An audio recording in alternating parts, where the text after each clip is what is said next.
Hello everyone, Suchius here, and with me today is Z, one of the developers at Toasty Games, the indie studio behind puzzle platformer Parallax. Hello Z, thank you for joining me. Hi. So tell me a little bit about yourself and Toasty Games in general. So I am, a programmer and sort of an artist. Toasty Games started basically when we started Parallax back in 2011. It was a school project, and we decided to take the game further after the course ended. So we started a game studio unofficially called Toasty Games, and here we are. For those at home who have no idea what Parallax is, just explain a little bit about what Parallax involves.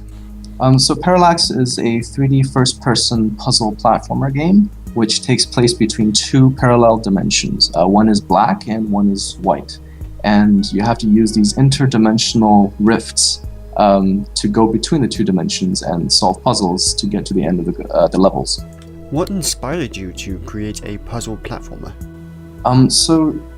It started off as a course project, and the course project requirement was that we had to innovate in terms of technology somehow. And so what we decided to do was seamless interdimensional rendering and physics.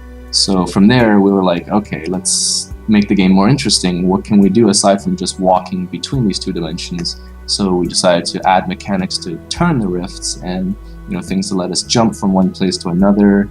And one thing led to another. So today it is a puzzle platformer, but it didn't always start out that way. That's pretty impressive, starting as just a school project to what it has become today. Yeah, thank you. It has a very unique kind of art style. Was that always the set art style that the game went for, or did it kind of just progress over time?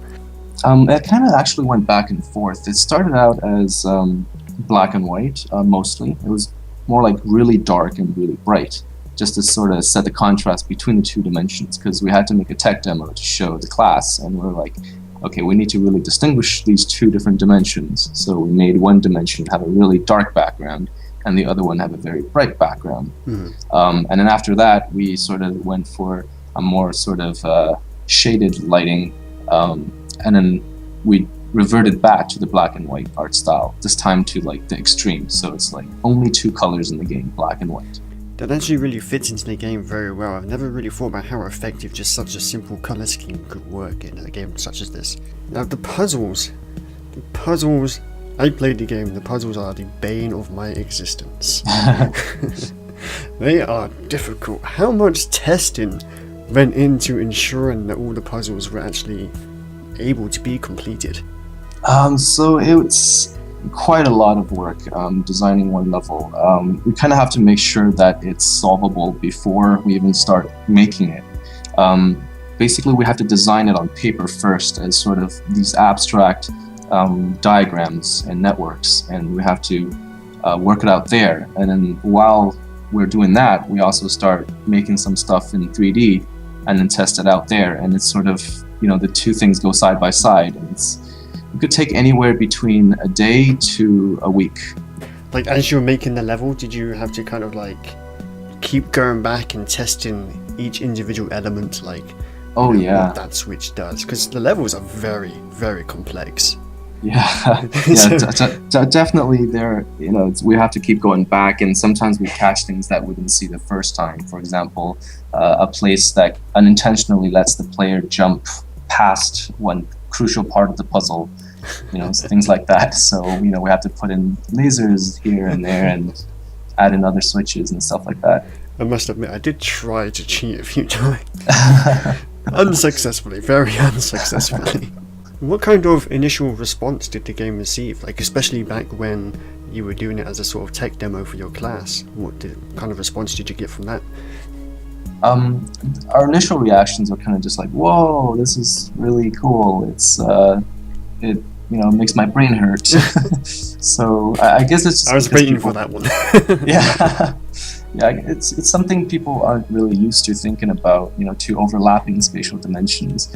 We've had similar games like Portal, which takes you from one place to another within the same space, but this kind of requires you to memorize two independent spaces that are connected in certain areas. So it's pretty different in that regard.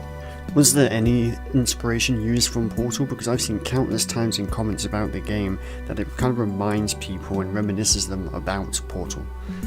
Yeah, so, I mean, the similarity only, it stops at, round things. Yeah. And unconventional spaces. No, the game wasn't inspired by Portal, but during our development, we often refer to Portal for design principles. So, what kinds of things do they do in their level design to make things, clear to the player? How do they ramp up the difficulty? How do they avoid being too punishing? Things like that. How long did it take to actually develop Parallax? Because it's been a few years. Oh yeah, so it started off in 2011, and we entered in IGF 2012, and we got Greenlight as well. And then we kind of just went on hiatus for a couple of years and didn't really work on the game. And late last year, I decided that it was finally time to finish the game. So I spent 6 months and just finished it and pushed it out. Was there any sort of reason behind the hiatus, or was it just kind of life issues? Life, yeah. It's so Jesse became a full-time student, so he had no time, and I got a full-time job, and I had no time. So eventually, I quit my job, and so now I'm a full-time indie. Oh wow! So besides the real-life issues, did you both face any other major struggles during development? Yeah. It got to a point where we were just like, we had no idea what to do next, because this game, once you look at something for so long and you go on hiatus for so long, you fail to see it objectively. And there were many times where we just felt like restarting the game, and the game actually, it was rewritten about 8 times. And there was there was one time when we went 2D even. We were like, no, let's screw the 3D. Yeah, let's just make it a 2D side scroller. And so yeah, we faced a lot of struggles. And where do you see the game actually kind of going in the future? Do you feel like the game's practically done, or are you going to continue adding content? So that really depends. We released back in March. We got some really good feedback from the players. They really like it. It's got mostly positive reviews so far. Problem is, not many people know about it, so we're still trying to get the news out. Marketing is not our strength, so yeah. That's a struggle all indies. Yeah. It's hard. So it's difficult. Yeah, we're planning to submit it to some indie game festivals and competitions and stuff like that. Maybe IGF again, and see if we can get more people to play the game, and then we'll maybe think about porting to other consoles and adding new content and stuff. When you first put the game in to be greenlit, how successful was that? How quickly did it actually pass the greenlight process? It took a long time, actually, but this may be because it was a different time for Greenlight. This was pretty much when Greenlight just started, so it took months to get greenlit. It got a lot of votes at first, and then sort of just, it didn't get the attention it needed, and the votes started just trickling in eventually, and then we finally got greenlit. So you've got there in the end. Yeah. So what do you guys have any sort of plans for any future projects? Yeah. So currently Toasted Games is just me now. So really? I'm just because Jesse's still a full-time student, and I don't think he plans to change that. So I'm going to be making an adventure game next. Oh. So yeah, not much about it yet. That's a bit of a change. Yeah. So how many kind of testers did you have testing the game during its development stages? Or did you kind of just keep it just you two? So we definitely didn't test the game as much as we should have.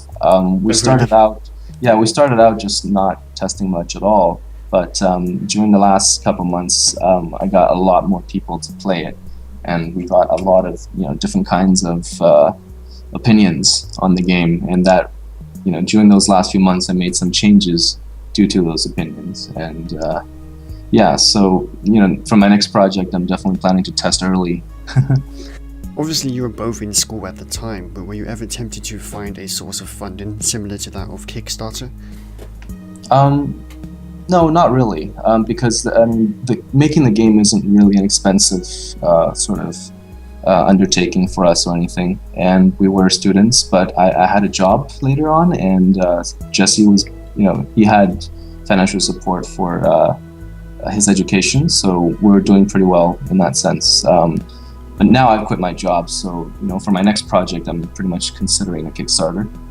So you've been to quite a few events lately. Obviously a lot in there. Yes.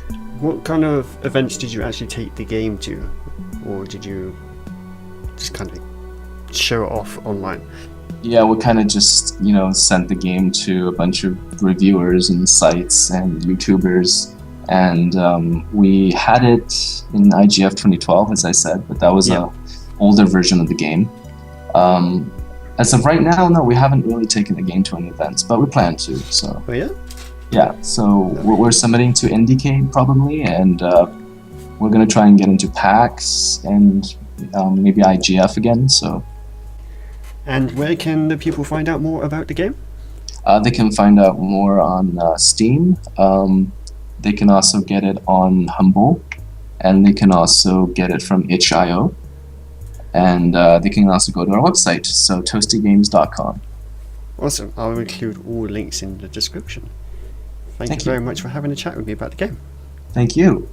So that was my interview with Z. Definitely please go check out the game. It's a very interesting and unique puzzle platformer. The music's great, the whole graphic design of the game is great. It's very addictive. It's very hard, but if it wasn't very hard, it wouldn't be any fun. So definitely go check it out. Links are in the description. I'll see you guys next time, and please feel free to share this video so that Parallax gets more attention. Goodbye.